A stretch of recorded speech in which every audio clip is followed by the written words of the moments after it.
membaca putusan MK itu katanya begini, tidak ada seorang pun bisa mematikan, menghilangkan hak berpartisipasi seseorang dalam pemerintahan. Tidak ada seorang pun. Jadi bisa mematikan, menghilangkan, membatasi boleh, mengurangi nggak, mematikan nggak boleh. MK mengatakan bahwa hak seseorang untuk berpartisipasi dalam pemerintahan itu tidak bisa dimatikan. Ya, bagaimana halnya dengan mantan terpidana? Artinya artinya dibatasi boleh, dimatikannya kan, pembatasannya bagaimana? Artinya mereka sudah menjalani masa iddah 5 tahun. Masa itu apa? MK mengatakan supaya proses adaptasi dengan masyarakat bisa berbaur kembali. Jadi kalau selesai sudah. Nah, jadi itu di Undang-Undang Pemilu itu pertimbangan hukumnya seperti itu. Dan di Undang-Undang Pilkada Nasional juga seperti itu. Artinya ada ruang masa iddah 5 tahun diberikan kepada mantan terpidana supaya dia bisa membaur ke masyarakat. Dia bisa mematikan misalnya pelaku mantan terpidana ya yang berulang ya itu mati nggak mati. Kenapa pilihan bahasa yang berulang dan berulang-ulang? Tanyanya. Kalau berulang Ustaz melakukan pendekatan secara pendekatan atau tafsir perundang-undangan, ya tafsir bahasa, ya itu beda perundang-undangan, berulang-ulang dan berulang beda tafsirnya.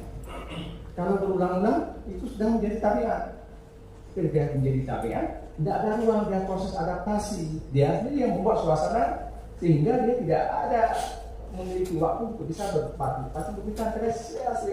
Dia sekali melakukan kejahatan atau tidak ada ruang. Tapi kalau melakukan kejahatan berulang itu 2 kali maknanya. Kalau kita baca bahasa Indonesia, nah, jadi artinya apa?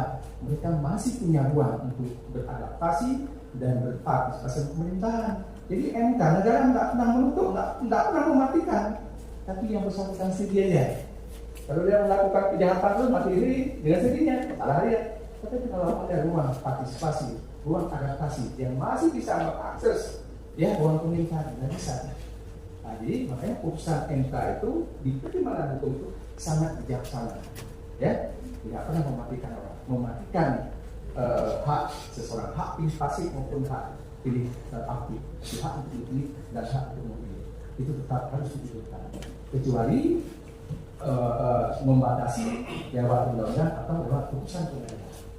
Ya, saya juga ketika memberikan keterangan ahli terkait dengan kasus Abdullah Putih, waktu itu, ya juga seperti ini, saya bilang nggak bisa, karena hak terpidana tidak boleh dimatikan.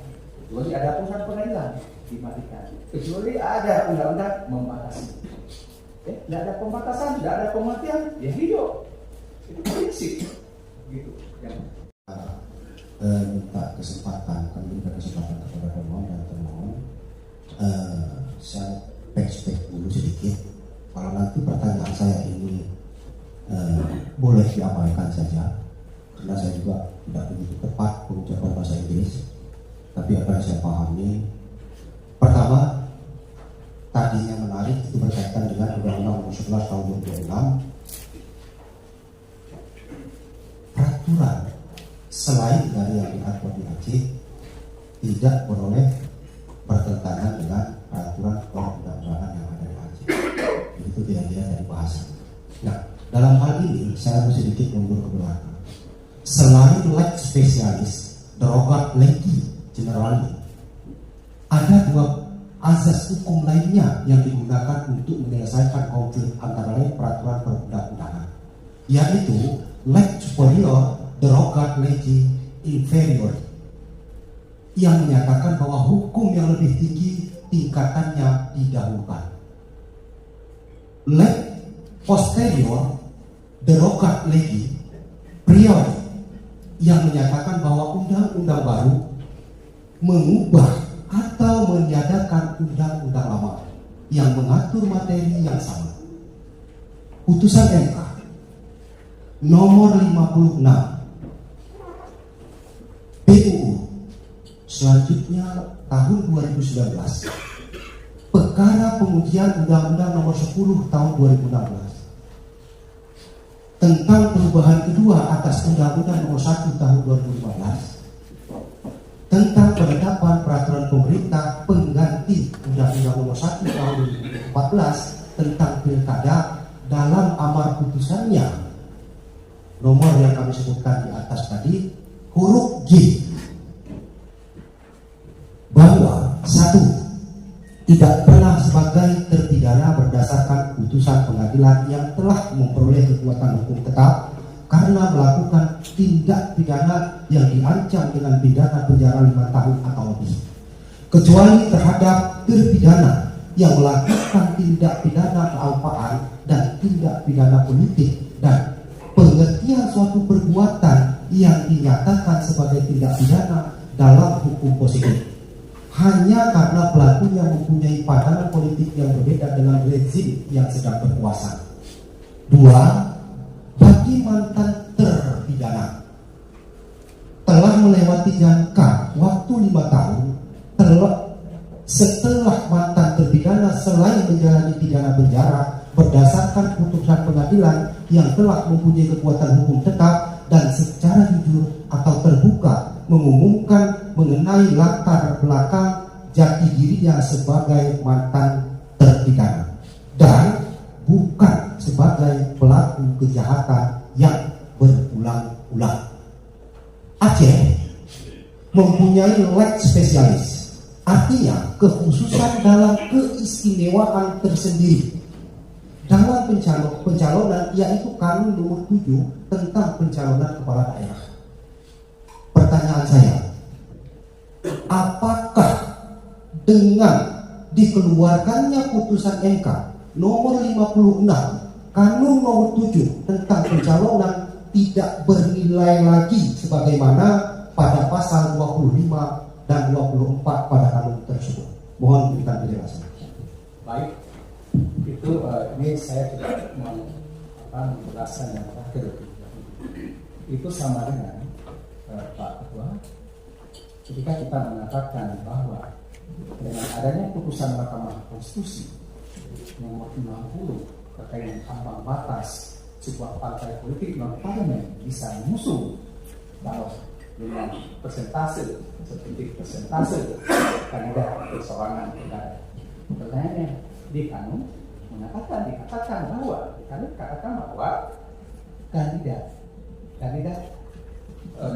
kandidat yang diusung oleh partai non parlemen bisa mengusung kandidat, tetapi 15%. Jadi dengan berlakunya putusan Mahkamah Konstitusi baru, apakah mematikan norma di kanun? Tidak. Hari ini masih kami digunakan. Dan secara hukum juga kanun itu adalah turunan daripada undang-undang kekhususan. Jadi tampilannya begitu. Kanun tetap berlaku. Kalau hari ini diperlakukan putusan MK terakhir terkait dengan ambang batas partai politik non parlemen mengusung kandidat disarankan lagi. Karena itu memang tidak berlaku putusan MK itu Aceh. Karena yang di JR itu bukan undang-undang di Aceh. Sama dengan ketika Mahkamah Agung waktu itu di JR undang-undang KUHP, di mana PK itu bisa berkali-kali.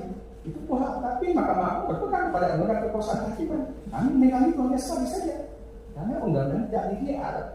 Jadi artinya apa? JR itu tergantung undang-undang, dan JR terhadap undang-undang tidak bisa dikatakan dengan leg posteriori, derognya jadi posteriori. Artinya ada undang-undang yang posteriori yang baru dengan yang lama. Tetapi dalam konteks Aceh adalah undang pemerintahan Aceh, dan putusan MK, saya mengkaji banyak putusan MK, saya disertasi saya tentang itu.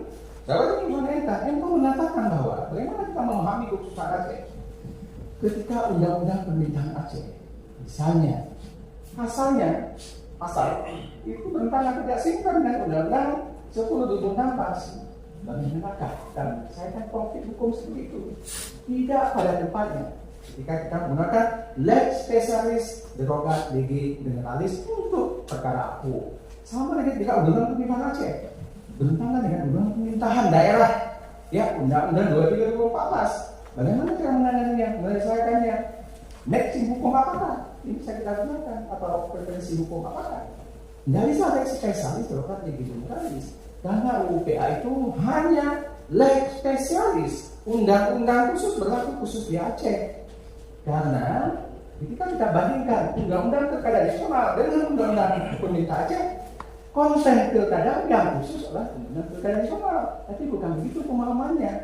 Pemahamannya adalah secara saintifik bahwa apapun yang sudah tertera dalam undang-undang pemerintahan Aceh itu sebagai hukum positif dan wajib kita laksanakan dia sebagai hukum yang berlaku di sebuah wilayah. Kalau Prof. Dingli di bukunya dalam undang-undang kemudian Cancer juga mengatakan bahwa ada hukum dilihat dari segi bentuknya itu berlaku dalam sebuah wilayah atau teritorial. Itulah undang-undang pemerintahan Aceh contohnya. Jadi dia undang-undang khusus tidak ada hubungan dengan leg apa itu, ya? Karena kita gunakan leg posteriori demokrat itu. Maka undang-undang pemerintahan Aceh keluar 2006, undang-undang pilkada nasional 2016 yang perubahan dari undang-undang 1 2016 dan undang-undang pemerintah daerah itu undang-undang 2014. Kalau itu digunakan kan kalau undang-undang tidak seperti itu pemahamannya. Saya sudah meneliti dengan berbagai teori mengatakan bahwa UPA leg spesialis titik. Artinya undang-undang khusus berlaku di Aceh. Itu dan itu sebagai hukum positif. Ada juga para orang mengatakan bahwa pilkada itu bukan kekhususan Aceh. Nah itu pemahaman yang saya juga mengkaji itu di disertasi saya. Ya, kalau itu pemahamannya, itu pemahaman tafsir genetik, tafsir bahasa melihat kekhususan yang beda. Itu bahasa apa yang khusus, apa pengertian khusus artinya beda. Tidak seperti itu dengan UPA. Khusus UPA itu konteks terminologi. Misalnya dalam kerajaan Sriwijaya, ya itu ada yang namanya hukum perdata. Kemudian kita juga hari ini ada hukum perdata. Hukum perdata namanya juga hukum perdata hari ini terkait dengan hukum perseorangan. Hukum perdata pada konteks zaman kerajaan Sriwijaya itu hukum kenegaraan. Jadi dilihat konteks, ya, dilihat terminologi hukum, bukan sebahagian, ya, sebahagian hak hukum melalui kata bahasa. Maka hari ini dikatakan yang bukan kekhususan nggak perlu kita laksanakan, nggak boleh. Karena dalam UPA itu ada normanya yang beda dengan undang-undang yang umum, ada norma yang sama dengan undang yang umum, baik yang sama maupun yang beda dalam UPA wajib dilaksanakan. Itulah kekhususan Aceh.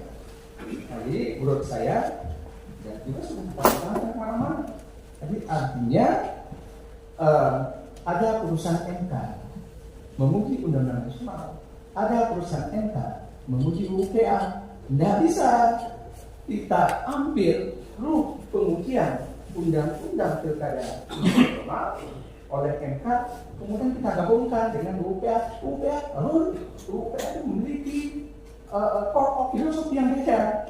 Jadi undang-undang pilkada nasional. Jadi UPA punya spesifikasi filsafatnya beda dengan undang-undang pilkada nasional. Karena sebuah undang-undang itu bentuknya ada 3 pertimbangan.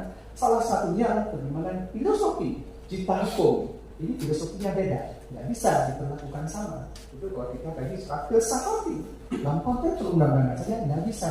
GR tergantung undang-undang mana yang GR. Ya makanya sekarang biasa undang-undang bertentangan dengan undang-undang bertentangan dengan konstitusi, tapi sebelum di GR tetap berlaku. Ya meskipun ada undang-undang yang mirip, ya dengan undang-undang yang di GR, yang undang-undang yang satu bertentangan dengan konstitusi, undang-undang yang lainnya sudah di GR, tetapi yang bertentangan dengan konstitusi tetap berlaku. Itu mati kayak presumption isti causa. Gitu. Terima kasih. Mohon maaf, bukan bermaksud saya mengatakan kalau paling itu tidak bernilai. Akan tetapi perasaan saya ingin menanyakan hal sedemikian. Artinya kekhususan Aceh itu bisa dimaknai sebagaimana undang-undang kekhususan Jogja, bagaimana undang-undang kekhususan DKI Jakarta yang hari ini tidak dilakukan pemilihan kepala daerahnya di tingkat kabupaten, dan kekhususan sebagaimana diatur di Papua. Baik, terima kasih. Selanjutnya kami berikan kesempatan kepada termohon terlebih dahulu. Silakan tanyakan kepada ahli kalau itu dipandang perlu.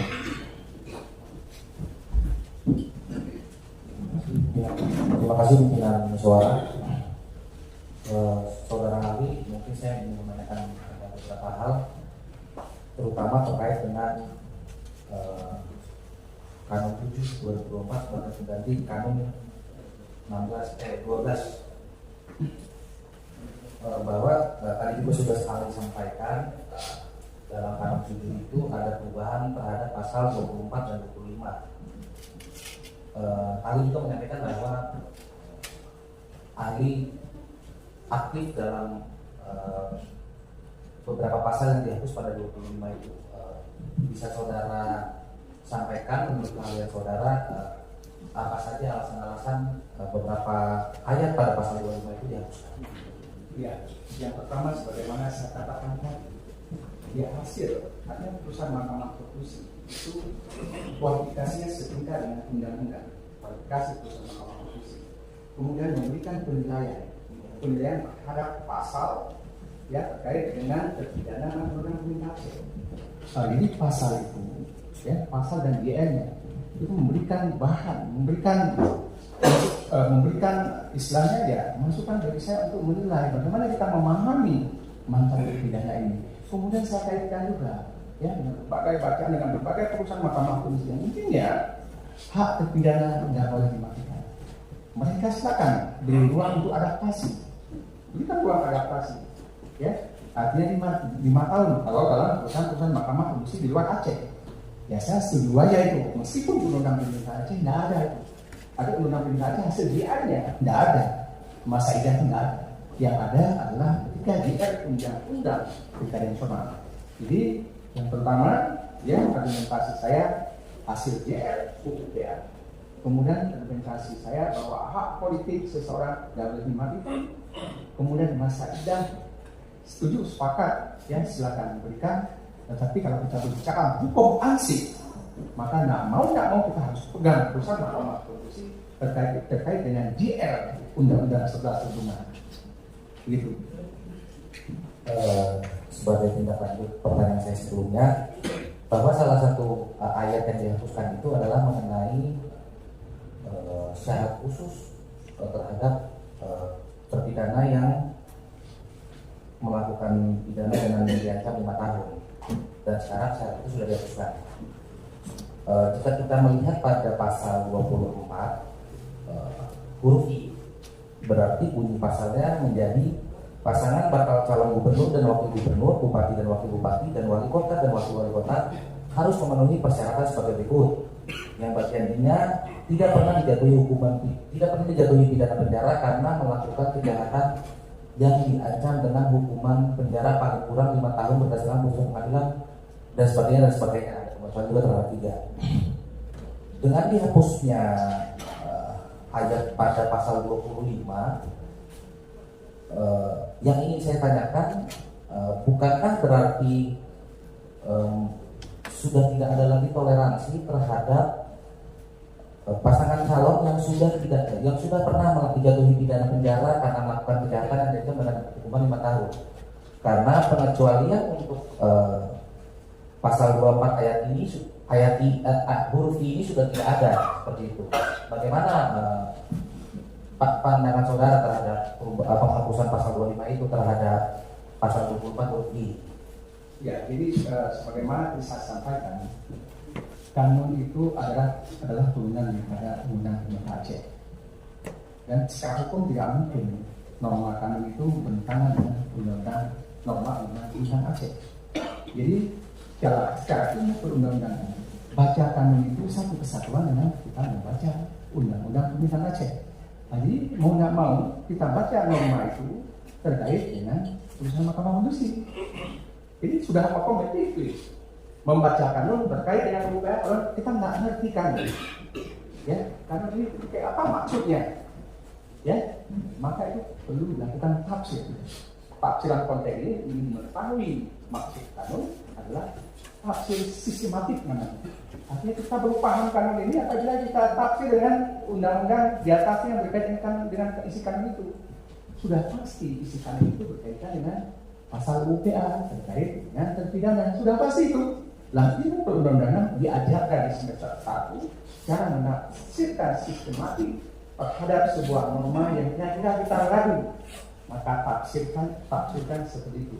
Kemudian dalam tafsir kontekstual juga suatu norma itu ditafsir adjustment genus, artinya bahagian pada norma yang berkaitan itu ditafsirkan sesuai dengan genusnya. Genus daripada pasal 24 itu adalah pasal 67 ayat 2 huruf D Undang Aceh. Jadi semuanya artinya apa? Semuanya runut, tidak ada bias, tidak bisa kita diskusikan, nggak bisa. Kemudian, ya, kalaulah kita masih ragu-ragu di sana, tapi tidak ada keraguan itu berbagai sistem, berbagai metode penafsiran. Membaca kanun itu harus berkait dengan undang-undang Aceh. Ya, kemudian seandainya ya kita masih ragu-ragu misalnya, maka gunakanlah ya pendekatan yang disebut dengan golden rules, artinya akal, ya akal kebanyakan orang, akal alam semesta misalnya. Apakah berkait tidak pasal kanun itu, ya pasal kanun itu dengan UPA? Tidak ada orang yang punya akal yang bilang tidak terkait. Itu filsafat, nilai filsafati ketika ada keraguan-keraguan. Akal mengatakan terkait. Kecuali yang nggak ada akal, mungkin mengatakan tak terkait. Tapi bagi orang belajar hukum, pasal terpidana di kanun dan pasal terpidana di Undang-Undang Aceh itu sudah pasti terkait. Saya dosen ilmu perundang-undangan, mengajarkan mahasiswa bagaimana membaca perundangan seperti itu. Ya. Berarti untuk terhadap pasal 67 ayat 9 Undang-Undang Pemerintahan Aceh yang berlaku itu adalah sesuai juga dengan bila dari Mahkamah Konstitusi. Pasal 67 ayat 2 huruf G itu berlaku juga sesuai dengan Mahkamah Konstitusi. Putusan nomor berapa ya? Berapa? Putusan Mahkamah Konstitusi. Di mana tahun nomor 51 2016. 51 2006 ya? Ya, 16. 2016. Urusan saya baca aja. Urusan MK nomor 51 garing PUU strip 14 Mawi strip 2016. Nah, itu dikatakan bahwa cukup memantau terpidana cukup, artinya secara terbuka dan jujur mengumumkan kepada publik bahwa salah mantan terpidana selesai, semudah sekali. Cuma sekarang ditambah-tambahin biar bertambah lagi, itu tidak sesuai dengan undang-undang Pemerintahan Aceh. Kalau kita concern, kita menghargai hukum, artinya menghargai keputusan, mau namun kita harus dengan UPA. Gitu. Baik, terima kasih. ahli. Saya menanyakan terkait pandangan ahli terkait dengan bukan pelaku kejahatan berulang-ulang. Menurut pandangan ahli seperti apa? Terima kasih. Jadi ini kan ada tafsir. Apakah secara tafsir ya ilmu perundang-undangan, apakah makna terminologi? Saya cenderung ya dalam konteks ini ya terminologi perlu, tafsir bahasa juga perlu. Dia buka bersama. Saya ada buat legal opinion ya berbagai perkara. Jadi ini masuk dengan berulang-ulang. Itu beda dengan berulang. Tadi sudah saya katakan, berulang-ulang itu berkali-kali sudah menjadi tabiat. Dia sudah menjadi identitas dirinya yaitu kan ya pelaku kejahatan. Ya, itu kalau belum bahasa Indonesia berulang-ulang. Dapat lagi. Sehingga secara terminologinya kaitkan dengan putusan Mahkamah Konstitusi. Orang-orang seperti itu dia mematikan sendiri haknya. Kenapa? MK mengatakan di putusan JR yang lain, ya, di JR Undang-Undang 7 2017, kemudian di JR Undang-Undang Pilkada, artinya beri ruang adaptasi.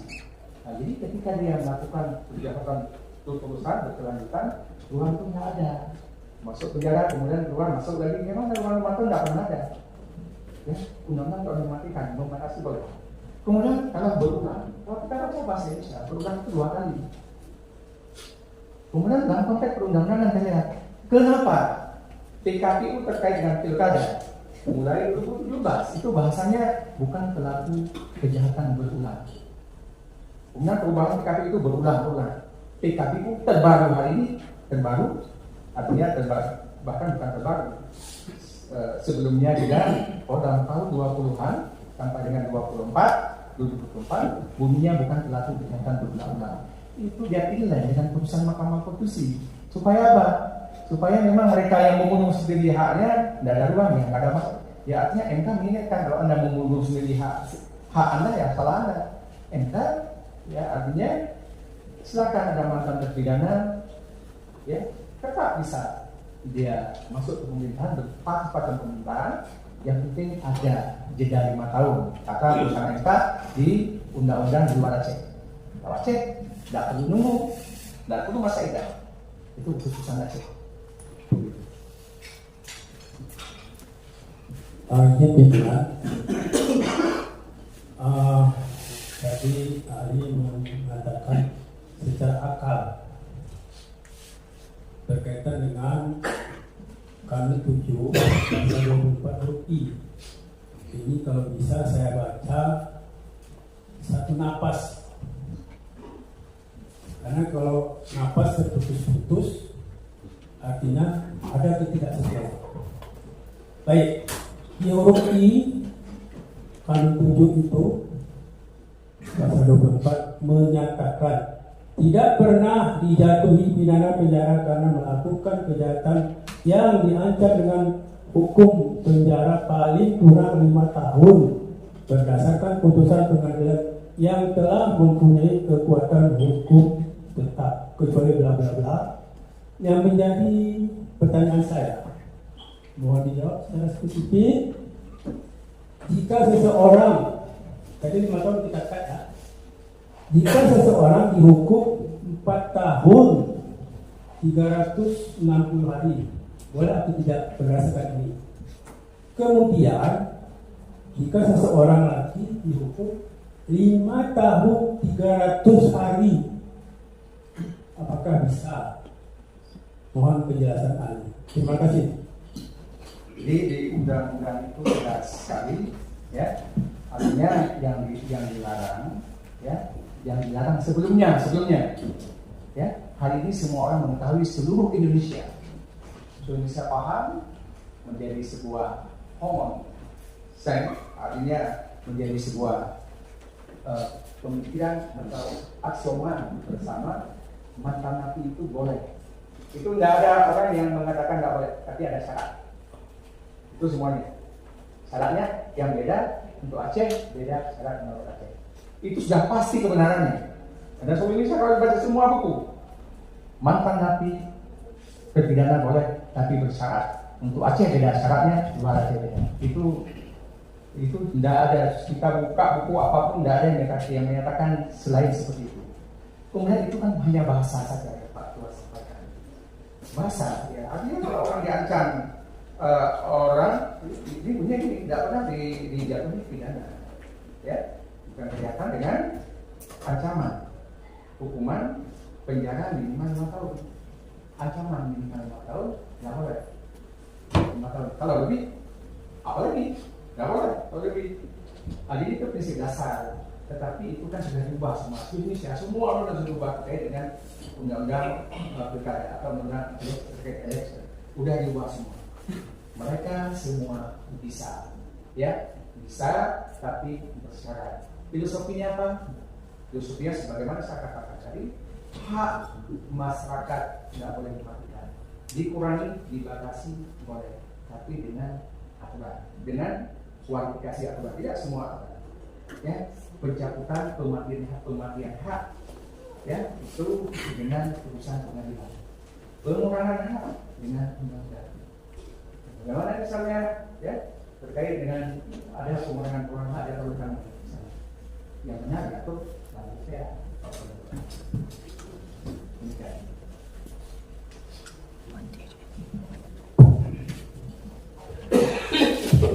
Baik, untuk saudara Ali saya bertanya, ini adalah terkait dengan kejahatan berulang yang tadi dibahas. Ini memang ada perbedaan norma antara PKPU 8 tahun 2004 dan Kanun 7 2024. mengingat ada putusan MK ya yang nomor 56 tersebut, yang mana putusan tersebut dituangkan di dalam PKPU 84 tentang kejahatan berulang ulang, dan mana juga putusan MK kedua omnibus dan ketiga dengan undang-undang.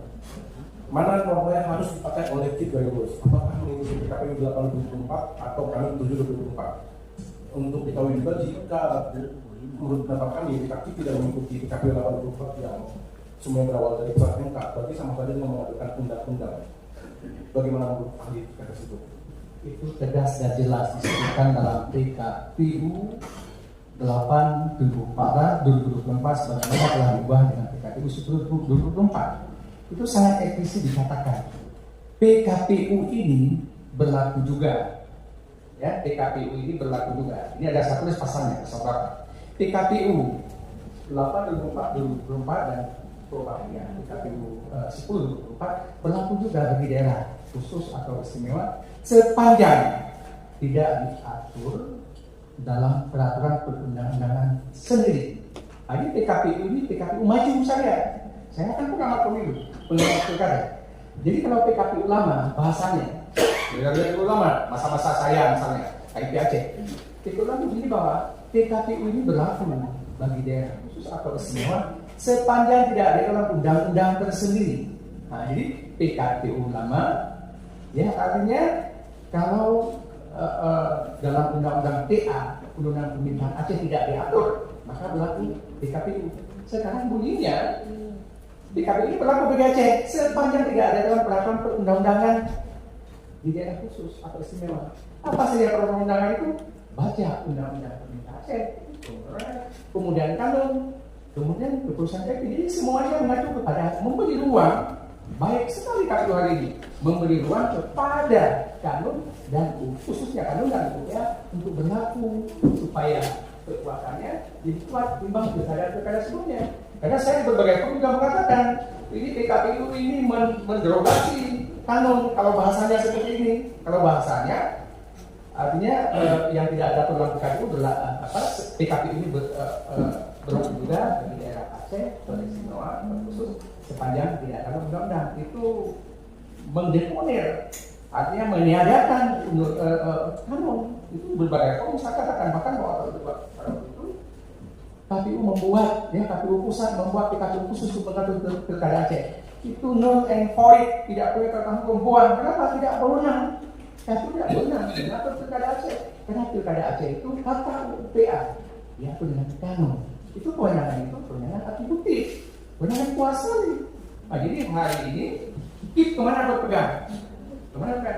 Kata undang-undang pemerintahan Aceh pegang pada UPA dan pegang pada kanun. Kata PKPU juga itu KIP Aceh pegang pada kanun dan pada undang-undang Aceh.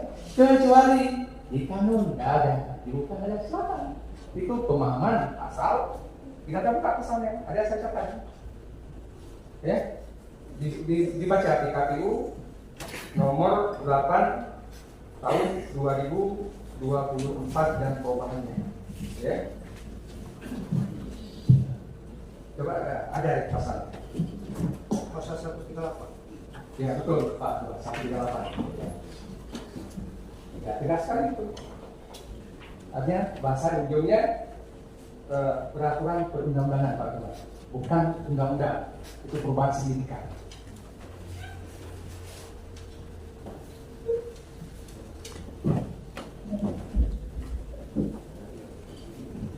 Baik, terima kasih Pak Majelis, dari kami termohon cukup. Baik, terima kasih termohon.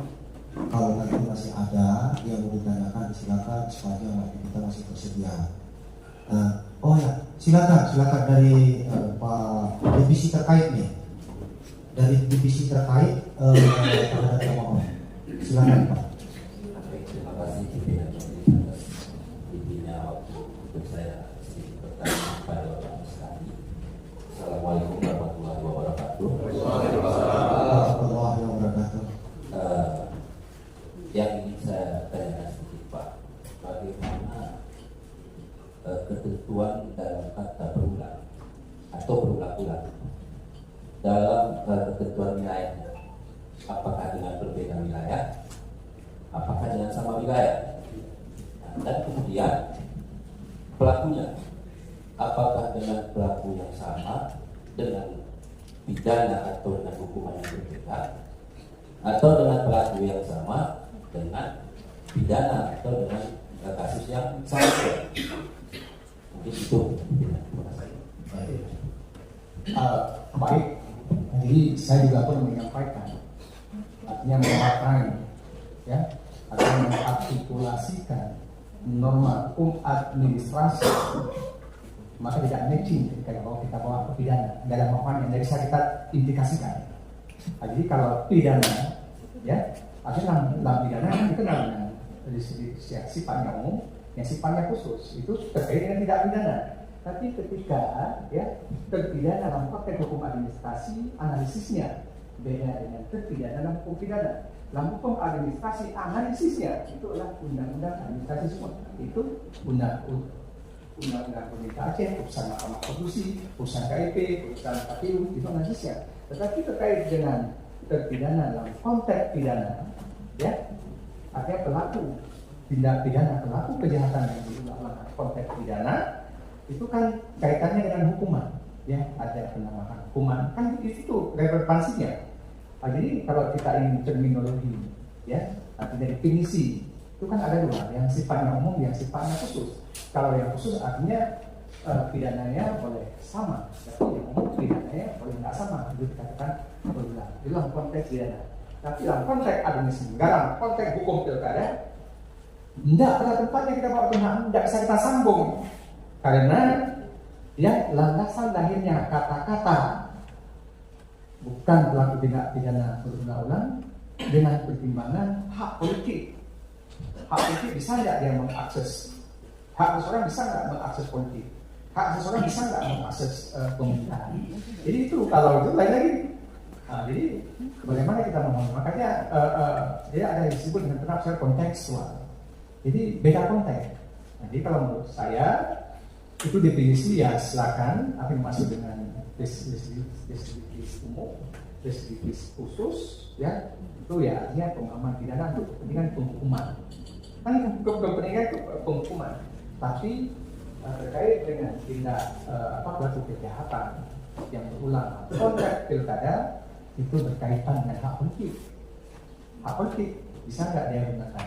Bukan soal hukuman, bukan menghukum orang, tapi hak politik, hak berpemerintahan, HAM-nya bisa nggak terlaksana? Itu filosofinya.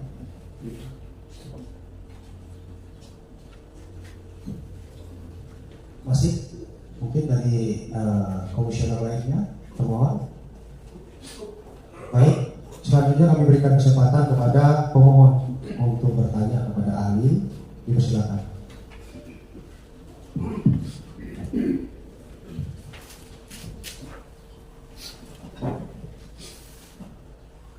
Bismillahirrahmanirrahim. Assalamualaikum warahmatullahi wabarakatuh.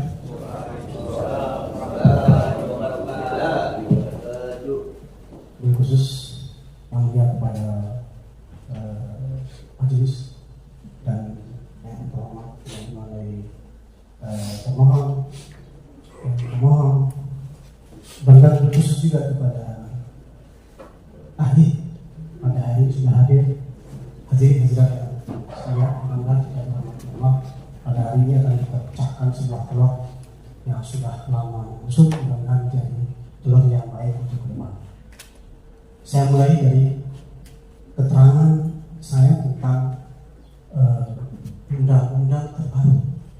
Kembali ada kata lex specialis, oke, berlaku di Aceh, khusus untuk Aceh.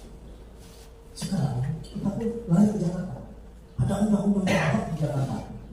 Perubahan Undang-Undang Nomor 1 2004 tentang pemilihan gubernur, wakil gubernur, pemilihan bupati, wakil bupati, pemilihan wali kota, wakil wali kota. Hari ini saya buka.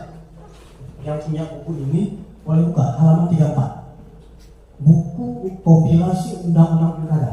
Kalau ada buka halaman 34, kita buka secara kalendera ini. Bukakan halaman 34. Adalah undang-undang terbaru negara Republik Indonesia yang belum pernah di judicial review oleh MK. Mau nomor 4, mau nomor 42, mau nomor 51, mau nomor 56, mau nomor hantu, mau nomor blau, terserah. tapi kita pegang undang-undang, kan gitu ya. Undang-undang terbaru katanya dalam prinsip hukum. Apa undang-undang terbaru? Nomor 6 tahun 2020 itu terbaru. Ada nggak di atas ini undang-undang terbaru lagi tentang pemilu kada ini? Di atas undang-undang perubahan nomor 6 2020. Tolong buka kalau ada apa HP, buka internet undang-undang itu. Pasal 7 poin ayat 2 poin G. Ini agak pusat saya. Mantan ya terpidana telah, ada telahnya, telah secara terbuka dan jujur mengemukakan kepada publik bahwa didengar ya, komisioner ya, jangan malah ya, bahwa yang bersangkutan mantan narapidana, tidak ada tambahan. Yang berulang-ulang kejahatan berulang-ulang nggak ada, lebih 5 tahun nggak ada. Apalagi mantan narapidana yang mengerjakan bandar narkoba juga nggak ada disebut. Ini syarat nih, syarat calon poin 1 poin 2 A sampai dengan bla bla bla sampai habis. Tetapi di sini khusus tentang narapidana disebutkan huruf G-nya. Yang katanya putusan MK nomor 6 dipaksa-paksa. Huruf G itu berlaku ada berulang-ulang. Ini undang-undang terbaru. Kalau memang kita mau laksanakan undang-undang, apa undang-undang ini? Huruf G. Apa katanya di situ? Nggak ada berulang-ulang, ada yang lain. Ini satu dulu pendapat saya, ahli ya. Kalau ada di buku yang kemarin ini bisa baca atau lihat di sini. Izin Ketua Majelis, agenda pemeriksaan ini adalah keterangan ahli, jadi mohon diingatkan agar. Ya kan saya lagi bicara bos, saya lagi bicara menghargai, kamu ya. Ngerti nggak aturan sidang di sini? Tunggu. Tadi ketika Anda ngomong saya dengar, pas saya ngomong saya dengar. Baik. Ngerti sudah? Saya tidak akan gunakan palu. Kontrolnya ada di majelis. Saya harap juga kepada majelis saya ingatkan kepada majelis, jangan berdesak-desuk ketika saya tidak memberikan izin. Semua paham dari sini? Saudara pemohon, saya ingatkan, intonasinya itu kalau mau marah majelis, silakan menggebu-gebu sebatas itu masih di dalam konteks. Silakan, kami tidak berharap bisa, saya bersedia untuk ditunjuk. Tunjuk saja, tidak ada masalah. Karena pengadilan ini kan terkait dengan keluh kesah. Silakan. Jangan ke matanya itu dalam kesana, silakan tunjuk saja. Namun dalam hal ini saya minta ritmenya sedikit. Sekali lagi kepada majelis yang tidak, kami harapkan untuk melakukan diskusi diam. Silakan. Terima kasih. Ya, saya tekankan lagi bahwa kita saling menghargai di sini. Kita akan bicara, mohon jangan potong karena ada melalui pimpinan sidang ataupun ketua majelis. Sepanjang ketua belum mempersilahkan jangan ngomong. Di pengadilan pun kita nggak boleh. Kalau kita sering berkata di pengadilan, terima kasih. Kalau dipaksa disuruh keluar sama aku. Saya ulangi lagi, tolong kita cermati sama-sama. Itu mencari solusi, bukan mencari masalah. Jadi saya sampaikan, kita mengerti hukum semua. Tapi mari kita baca hukum, kita adu. Kita otak dalam hukum ini. Nah, poin pertama saya tanyakan kepada ahli, apakah yang saya sampaikan tadi menurut ahli dapat dibenarkan atau salah? Terima kasih, silakan. Silakan poin-poinnya dicerna ya, Ali. Dapat dicerna tadi poinnya? Sekitar dapat. Baik, silakan. Jadi artinya ini dari undang-undang 2020 di mana terakhir kita undang-undang 114. Artinya di situ sudah semakin sederhana. Artinya bagi mantan terpidana, ya, itu sudah nampaknya sudah semakin seiring dengan undang perlindungan Aceh, CJR-nya. Artinya cukup mengumumkan secara terbuka dan jujur bahwa identitas saya seperti apa. Yang sangat cukup itu. Jadi ada artinya pengembangan progres ya dengan bagaimana kita menghargai hak orang.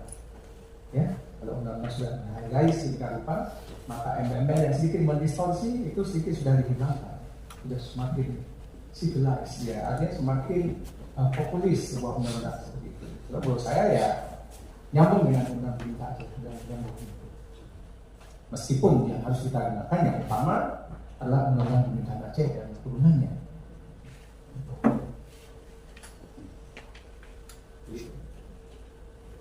Tamam, masih silakan. silakan. Ada 10 pertanyaan. Silakan. Kita berikan kesempatan. Kedua, Oke, silakan. Dari Saya saya. kalau mau ngomong keras ke saya. Oke. Dengarkan sepenuhnya.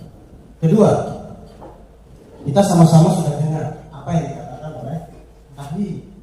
Terima kasih ahli. Dengan hadir ahli sudah terang benderang menurut saya. Hak daripada pemohon sudah mulai nampak lampu-lampu cerahnya. Terima kasih. Bahwa ada keputusan MK nomor 51 2016 judicial review terhadap Undang-Undang nomor 11 Pemerintah Aceh 2006 yang mana pemohonnya adalah Abdullah Putih. Saya termasuk salah satu di dalamnya sebagai anggota yang mengikuti perkara tersebut. Saya sebutkan di sini persis apa yang sudah dikatakan kaitan dengan mantan narapidana itu sudah diindahkan di situ ya. DR apa istilah? DR apa PR? Yang sudah dihapus istilahnya apa? JR. sudah di JR kan.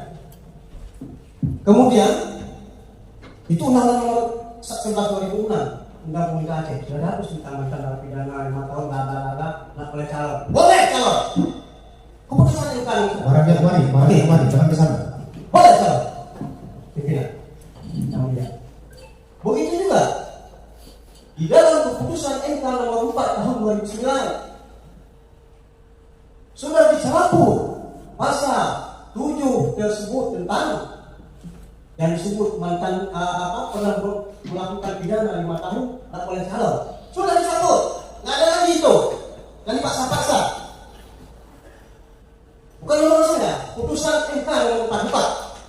Cuma di putusan MK masih disayangkan. Nomor 4 itu ada syarat 3. Namanya syarat penguatan putusan 4. 1. Sudah menjalani 5 tahun, boleh calon. Tidak melakukan kejahatan berulang, boleh calon.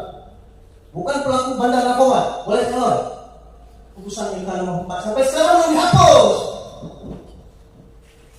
Dalam putusan MK nomor 5 juga diadopsi itu pertimbangan hukumnya. Putusan MK nomor 4 sama saya ada putusan nomor 56. Disebut-sebut di situ, mengacu ke sana lagi, dibalik ke sana lagi. Oke. Lalu lahirlah keputusan MK nomor 42 yang disebutkan oleh saksi tadi tahun 2015 TU nomor State Deswini 13 2015. Syarat kumulatif yang 3 tadi harus 5 tahun dijalani berulang-ulang kejahatannya yang merupakan juga dia bandar narkoba. Tambah lagi tinggal 1. Apa itu? Sama dengan undang-undang nomor 6 tahun 2020 yang terbaru tentang pemilu kada. Pasal 7 huruf G disebutkan di sana perubahannya. Jujur terbuka kepada publik mengatakan saya ini mantan narapidana, disebutkan. Tak ada syarat lain. Mau kita pakai atau tidak, mau kita setuju atau tidak, sudah terbuka hari ini. Boleh mantan narapidana dengan syarat satu saja, jujur dan terbuka menyampaikan kepada publik bahwa dirinya mantan narapidana. Pertanyaannya kepada Pertanyaannya, saksi,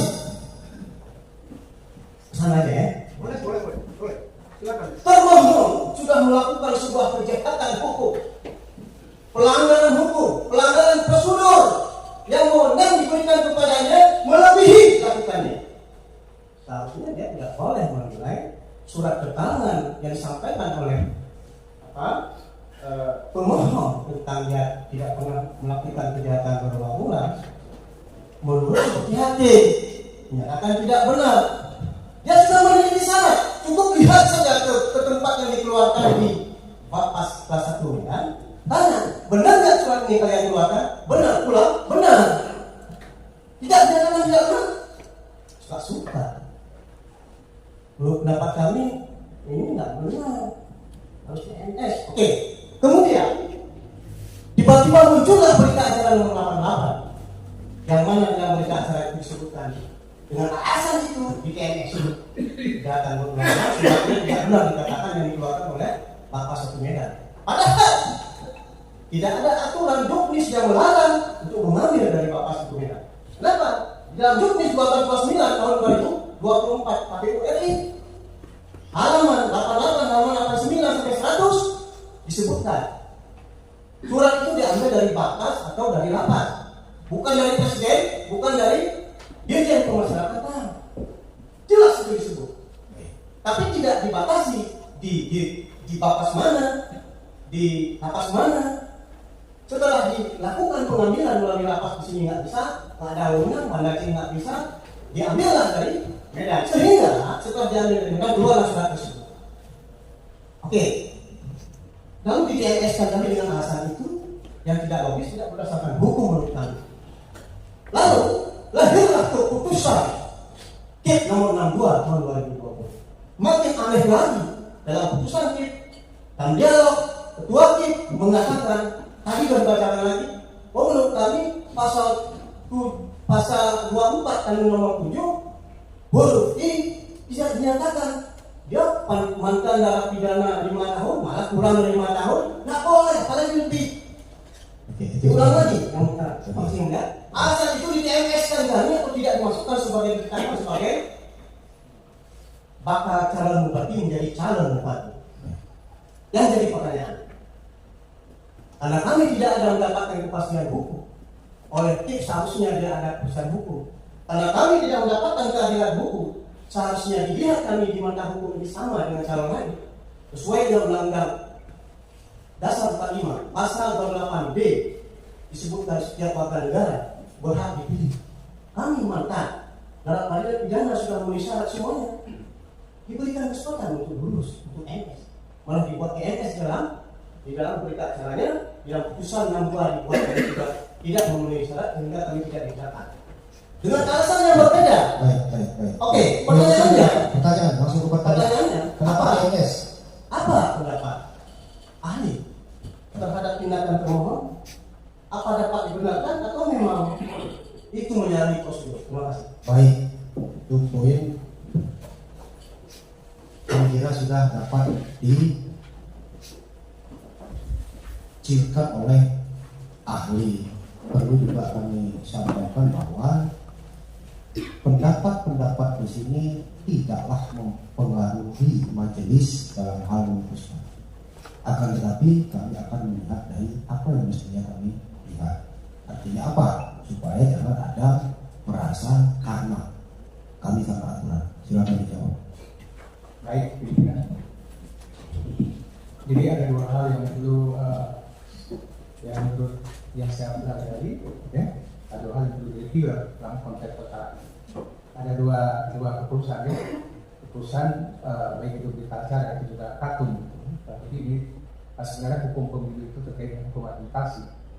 Jadi ketika misalnya KIP nambah syarat, ya, nambah syarat, minta dokumen yang menyatakan bahwa bukan pelaku kejahatan yang berulang-ulang. Misalnya tambah syarat. Tadi saya sudah katakan bahwa mengacu kepada undang-undang pemerintahan Aceh dan mengacu kepada karena dulu, ya, juga mengacu kepada kami yang baru, undang yang baru.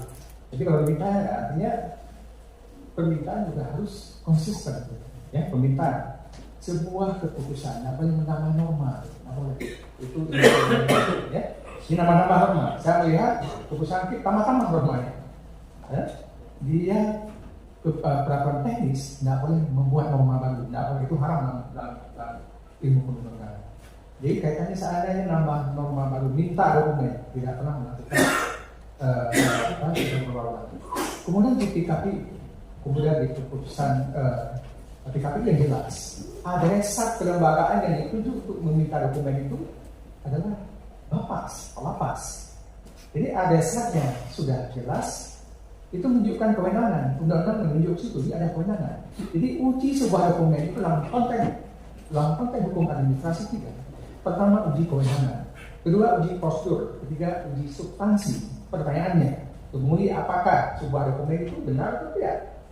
Uji pertama adresatnya udah oke, ya udah oke dikeluarkan tentu sesuai dengan lembaga yang ditulis perundangan. Jadi jangan sampai lembaga yang kita lembaga yang tidak ditulis dalam perundangan itu nggak bisa itu, karena adresatnya eksplisit. Nah, jadi yang pertama ketika adresatnya eksplisit disebutkan dalam perundangan, maka keputusan dokumen yang ia keluarkan itu punya wewenang sehingga sah, punya wewenang.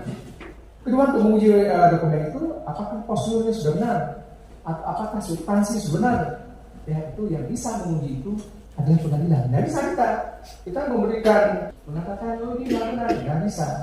Karena apa? Untuk menjamin kepastian hukum administrasi itu, ya itu mengatakan bahwa setiap keputusan badan atau pejabatan itu dilaksanakan kecuali ada gugatan ke pengadilan sehingga pengadilan memutuskan ini tidak benar atau tidak sah, ya itu belum bisa.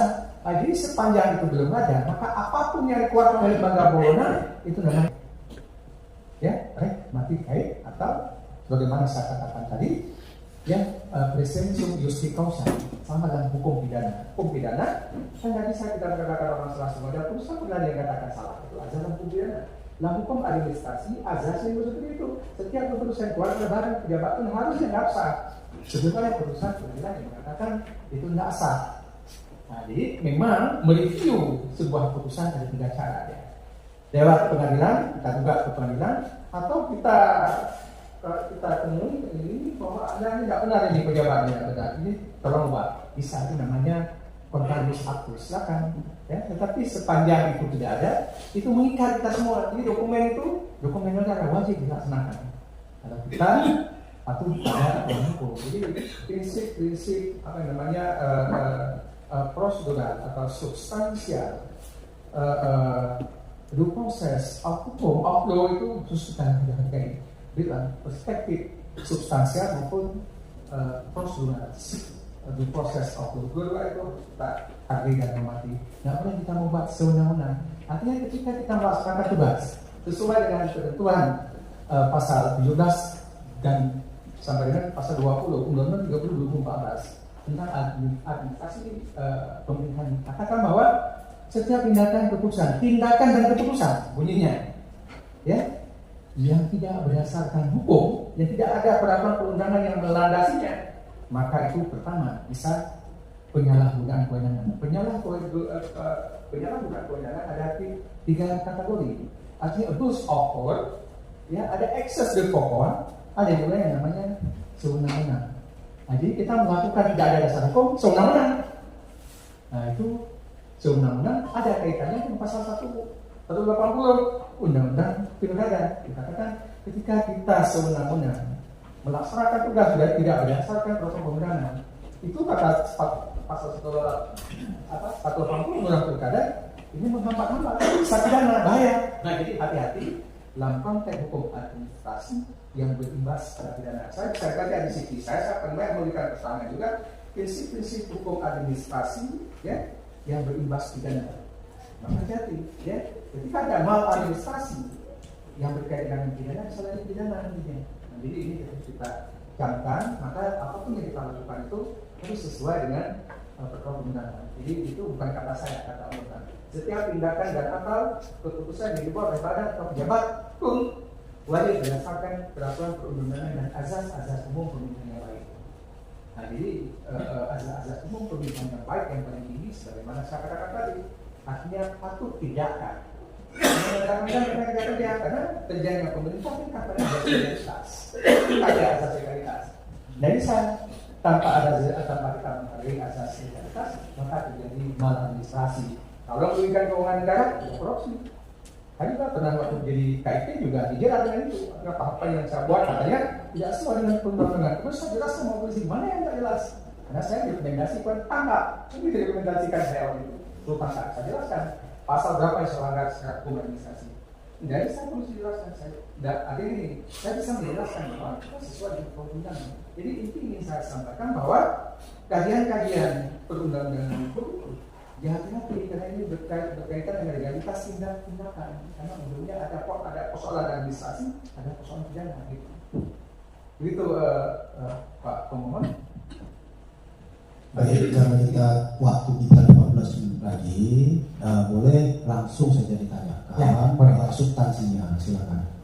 Izin Pak Minister ada tertinggal sebenarnya. Oh, iya. Itu kan tadi dokumen yang pertama, dokumen men-PMS-kan menggunakan dokumen yang tidak memiliki basic of hukumnya. Ya. Kemudian yang kedua, ketika dokumen yang kedua yang saya baca men-PMS yang didasarkan kanun, itu tidak lengkap, itu cuma mengambil kanun yang ini aja, yang melemahkan. Padahal tadi dalam konteks kita paham, ini semua anggota Ibu Aceh Indonesia paham, ya. Mantan terpidana bisa berbicara, itu semua dipahami, semua dipahami.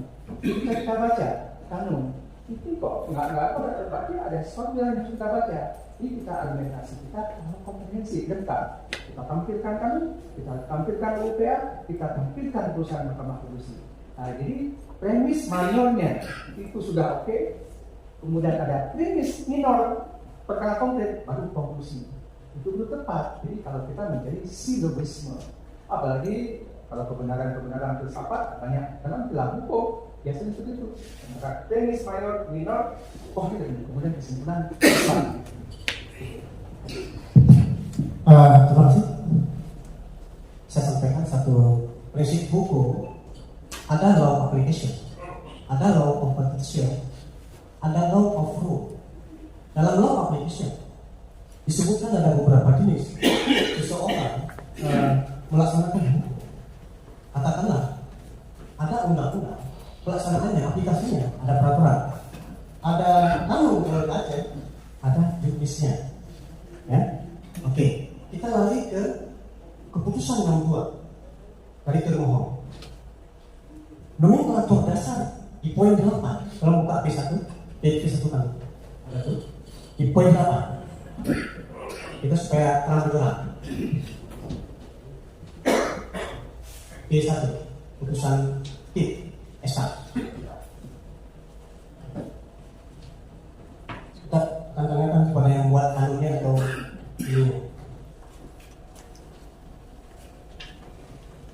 waktunya sedikit lagi atau saya sebutkan saja. Kalau kita nanti memungkinkan kita lanjut, tapi kalau tidak memungkinkan nanti kita selesaikan sampai di sini. Coba izinkan untuk dibuka. Ya. Silakan. Poin 8. Tapi ini tidak juga, kami akan mempertimbangkan hal yang lain juga. Ya, saya bacakan. Mungkin sama-sama baca ya. Pak Saksi juga bisa baca. Kalau baca nomor 7 tahun 2024 pasalnya nggak ada, pasal 22 nggak ada, ayat 5 nggak ada. Tentang perubahan atas kanun nomor 12 2024. Di situ saja. Saya ingin tanya kepada ahli. Ada nggak Pak ahli mengeluarkan sebelum kanun nomor itu? Ada kanun nomor 12 tahun 2024. Coba jawab. Ini menimbang diktum menimbang. Silakan ahli. Izin pimpinan Pak. Jadi itu salah. Kanun 7 2024 benar tentang perubahan kanun Aceh 12 2024 tentang itu salah. Jadi ada kesalahan di konsideran mengingat itu tepat. Itu biasanya kalau saya memberikan keterangan ahli di petun gitu, itu selalu keputusan hakimnya itu harus diperbaiki. Itu memang nggak tepat.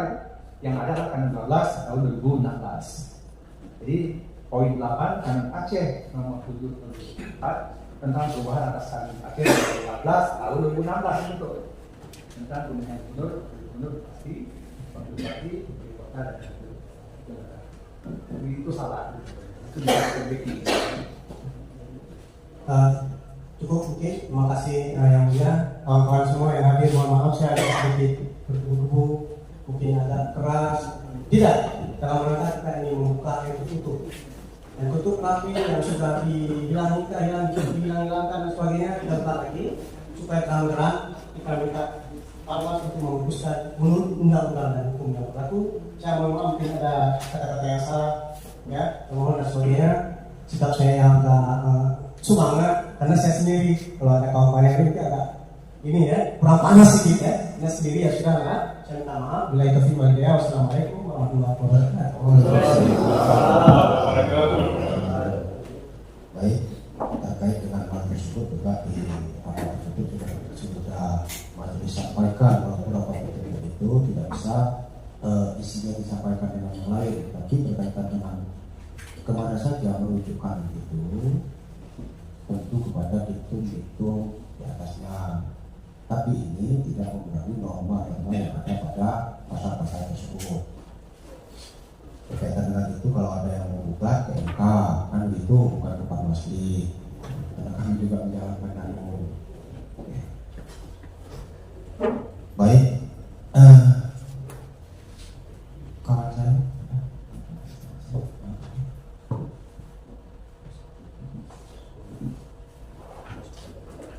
Baik, terima kasih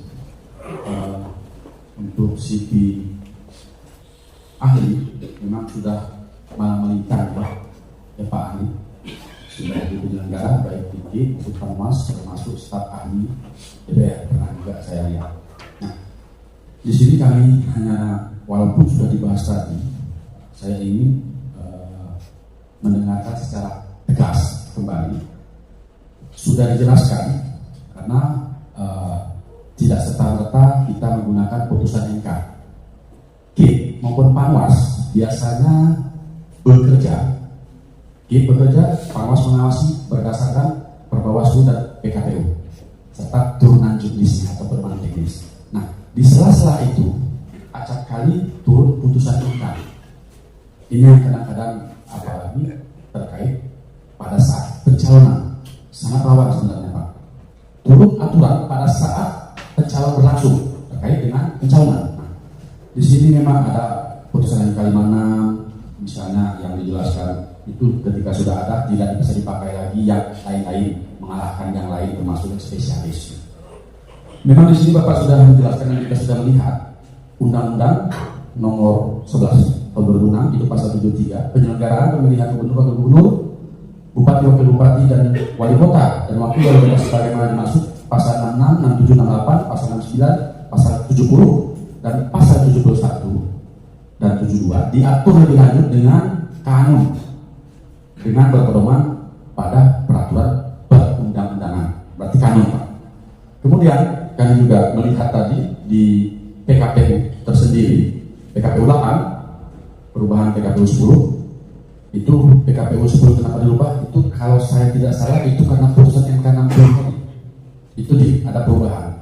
Nah di sini memang terdapat dalam pasal 138 pencalonan gubernur dan wakil gubernur, bupati dan wakil bupati serta wali kota dan wakil wali kota pada daerah khusus dan atau istimewa atau dengan sebutan lain diberlakukan ketentuan dalam peraturan komisi ini kecuali ditentukan lain oleh peraturan perundang-undangan. Mungkin kembali ke Aceh tadi, kembali kemari. Kemudian Pak, termohon maupun Panwas ataupun termohon seyogianya bekerja itu tidak melupakan prinsip ada banyak tapi ada 3, akuntabel, bertanggung jawab atau dapat dipertanggungjawabkan. Kemudian tentunya profesional, yaitu ya tentang seseorang yang punya keahlian atau pengetahuan keterampilannya dia pakai. Kemudian berkepastian hukum. Nah ini juga 3 ini adalah satu kesatuan yang tidak dapat dipisahkan dari pembahasan kita tadi. Legalitas teknik yang dibahas berulang-ulang kanun 6, kanun 12 dan kanun 7. Apakah sampai saat ini memiliki norma yang 3 ini Pak?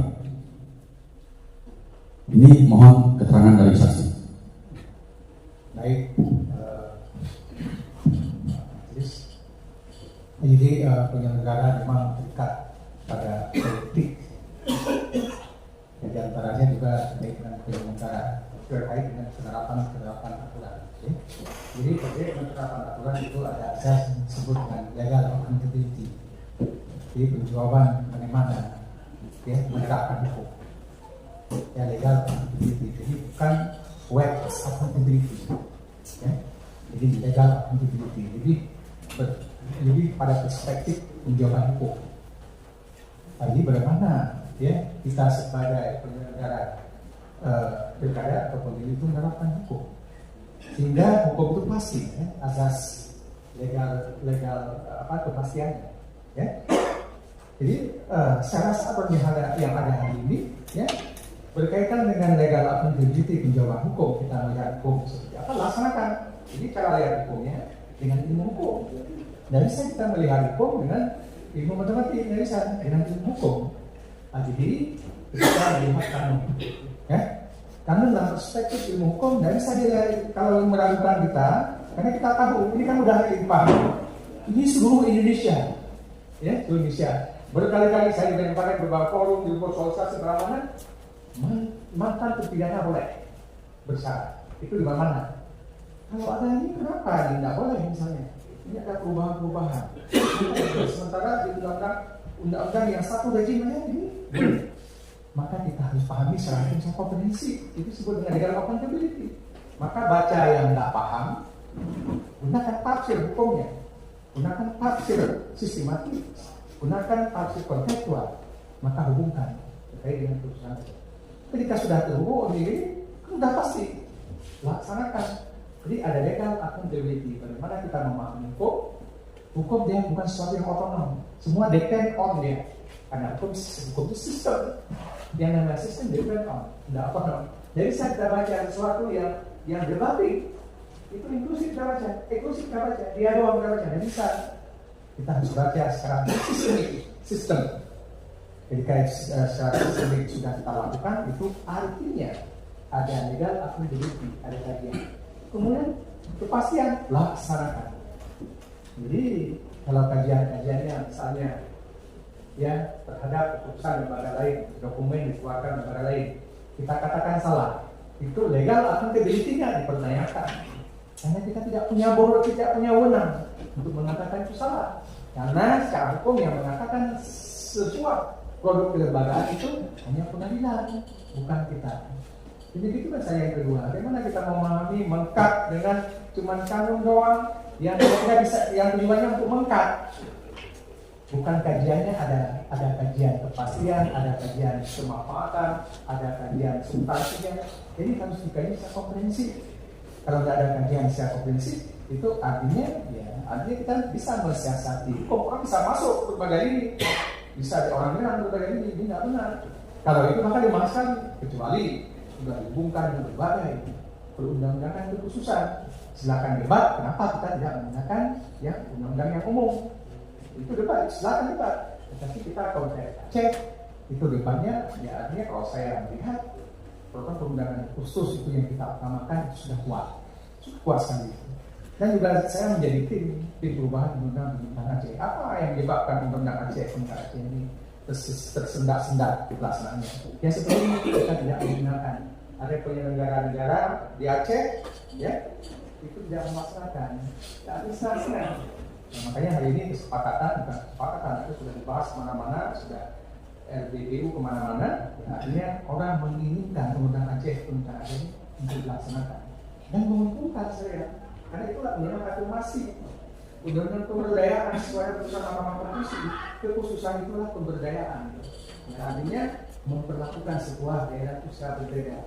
Mungkin memang prinsip dalam ilmu politik itu prinsip kesetaraan, prinsipnya equality. Tapi ketika kesetaraan itu menimbulkan ketidakkesetaraan yang lain, maka berlaku prinsip principle of difference, prinsip berbeda. Di principle of difference adalah afirmasi perlakuan berbeda. Aceh lama kali sudah pindah, konflik lama sekali. Kita tinggalan, maka undang-undang pemerintah Aceh itu untuk mengejar ketinggalan. Jadi memang kita masih tertinggal.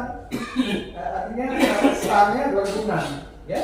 Misalnya Sumatera Utara startnya sejak merdeka, Aceh sejak merdeka sama dengan 2006, Pak terus saat ini dasar partai itu disebut dengan afirmasi. UUPA itu kata MK bukan saya, itu afirmatif. Afirmatif politik, jadi ada afirmasi administratif. Kita Aceh, Papua, dan Jogja afirmatif politik, ya, artinya pemberdayaan. Diberi ruang, ya seharusnya kita akses. Memang kendalanya orang suka nanya Jakarta, ya padahal sudah diberikan kewenangan. Padahal UPA ada, kanun ada, ya. Kemudian PKPU juga sudah mengatakan, oke, kalau ada di kanun, ada di UPA, silakan ada gunakan. Tadinya gunakan kami. Nah, kami boleh digunakan PKPU sepanjang di kanun ada, bukan ada kan? Tidak sekali. Demikian. Baik, terima kasih. Artinya penyelenggara pemilu itu harus memegang prinsip, dan di dalam asas itu adalah harus berkepastian hukum. Tidak boleh ada kekuasaan hukum di mana hukum yang ada yang sifat rendah yang lebih detail harus ditafsirkan secara hukum. Dan salah satu contohnya mungkin barangkali Mari juga ingin menggali tadi, tentu ahli juga paham keberadaan KIP itu dan panwas atas dasar kanun. Jadi kalau kanun itu tidak dipakai, maka kami tidak punya legal untuk berdiri di sini. Artinya apa? Artinya inilah yang kita ingin gali dari kemarin. Gak mungkin kita tantang sana, kita tantang sini. Kita akan mencari tahu supaya ini sidang terbuka ini bisa dipahami oleh setiap kita. Terima kasih ahli keberadaannya di sini. Kami akan mempertimbangkan sama dengan ahli yang kemarin. Ikut juga kami pertimbangkan. Yang mana salah satunya ahli ini adalah dari bahagian daripada alat bukti. Mungkin barangkali ahli kami minta sekarang, ada nggak petikan-petikan yang saudara sampaikan ke kami yang diucapkan tadi bisa menjadi pegangan kami untuk menselaraskan aturan ini.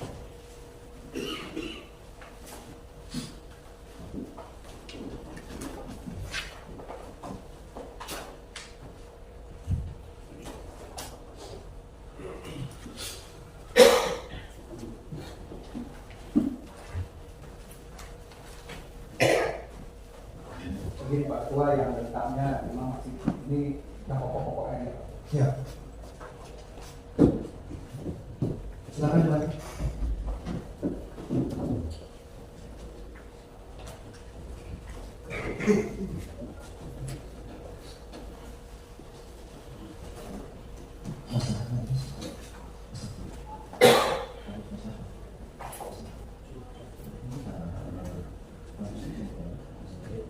Baik, terima kasih saudara saksi ahli atas beberapa keahliannya yang kami dengarkan.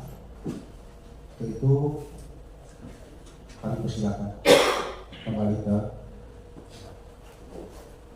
tolong diperbaikkan ke untuk itu pemohon dan termohon dalam pelaksanaan musyawarah terbuka ini secara aturan kita padahi sampai di sini. Nanti malam ataupun kami berharap nanti malam dari masing-masing pemohon dan termohon dapat memberikan kesimpulan. Kami rasa sebagaimana diatur dalam peraturan Bawaslu nomor 2 yang berkaitan juga bahwa dapat diberikan kepada majelis melalui sekretaris secara tertulis. Jadi kelar ya, tidak dibacakan. Boleh tidak dibacakan? Boleh, tapi kita sepakati kalau bisa dibacakan. Dan satu lagi, buat buatnya juga supaya kita mudah untuk, karena kita kan kerja waktu ini dalam memberikan memutuskan ini. Untuk itu kita kelar ya. Tidak ada lagi yang mau dipertanyakan ke majelis ya. Jangan ke pemohon, ke majelis. Pertanyaannya pun karena ini sudah kelar tidak akan tanyakan ke majelis. Boleh bantu. Oke, silakan. Izin majelis. Mohon maaf kami tidak lagi menjawab Kemudian saya ingin bertanya ke majelis apabila diperkenankan, karena ada tugas pokok yang harus saya laksanakan pada tanggal 10/11 kalau tidak salah, terkait dengan logistik. Sudah ada undangan, nanti akan bersurat ke Pak Majelis. Pertanyaan saya, apakah waktu membacakan kesimpulan akhir dari majelis saya diperkenankan tidak ikut? Itu saja. Terima kasih.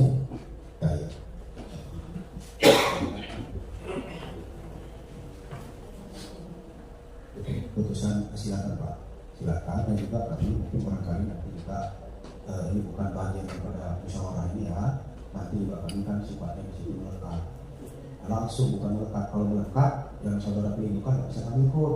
Tapi kalau langsung apa yang saudara kerjakan harus kami minta ya, boleh Pak, dengan alasan negara, dengan alasan tertentu. Terima kasih, tidak apa-apa. Nah, sebelumnya itu kami izin, boleh ya dari termohon dan pemohon, karena kami kenal dengan Pak Jenderal, boleh tidak kami salaman nanti setelah? Kalau tidak diperkenankan nggak apa-apa, kami pulang ke sana ya udah kami tutup gitu. Nah, karena kami tahu Pak Ketua juga pasti ingin salaman. Nah, jadi kan sepihak ya, dia boleh, kami nggak boleh kan, nggak betul juga ya. Nah, baik, terima kasih. Kita lanjutkan ke pembacaan putusan. Ini juga undangan resmi. Nanti kami lihat limit karena kami dibimbing oleh langsung Bawaslu RI dalam pembuatan putusan ini secara live. Apakah nanti di tanggal 11 atau di tanggal 12? Kami belum bisa tentukan, tapi ini nanti akan kami informasikan melalui sekretaris majelis. Bisa ya? Oke, selain daripada itu kita sama-sama penyelenggara akan melakukan koordinasi lebih setelah ini nanti. Kami rasa demikian. Izin majelis masih ada?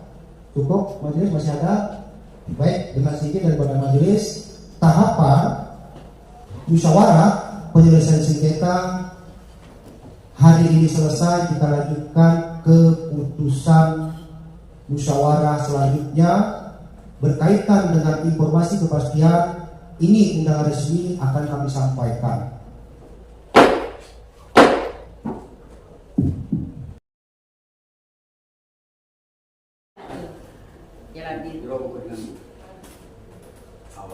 Satu dua tiga, 1, 2, 3. Oke. Melayani.